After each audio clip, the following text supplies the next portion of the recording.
Oluvannyuma lw'okuwummulamu kakati nno ssaawa zino zennyini njagala tetugendeko ku mbaga bwe baamaze okubeera nga beeyanjula mu maka g'abakadde baabwe ne basabawo nti enkeera ate bakole embaga era nga neeno embaga bannange kyabadde kituufu nnyo.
Era zo kirizo kugatta naye kalombolombo akuvulabirira obulungi n'okukoma obulungi okkiriza nzikiriza taata akwasa muwala wo alyamusa yakira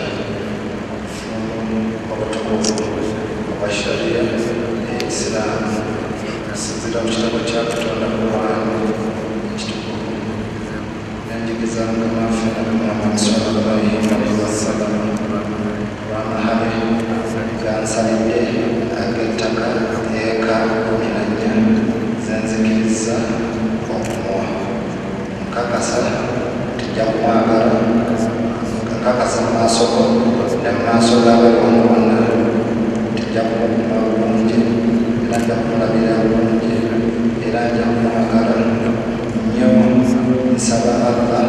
nsaba naye akole bw'atyo nga tukulembeze nnyabe Allah subhanahu wa ta'ala. Bismillahirrahmanirrahim. Alhamdulillah wassalatu wassalamu ala rasulillah sallallahu alaihi wasallam.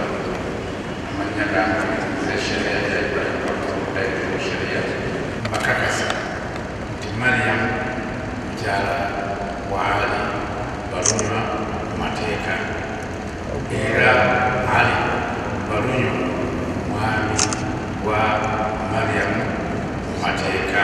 Allahu Akbar.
Cafe aka Bride and Groom Expo edition yempya kwekali nnyo mukwano osobola okubeera ng'okwekwata ewali amatundiro gonna agatunda products zaffe za New Vision amawulire gabukedde New Vision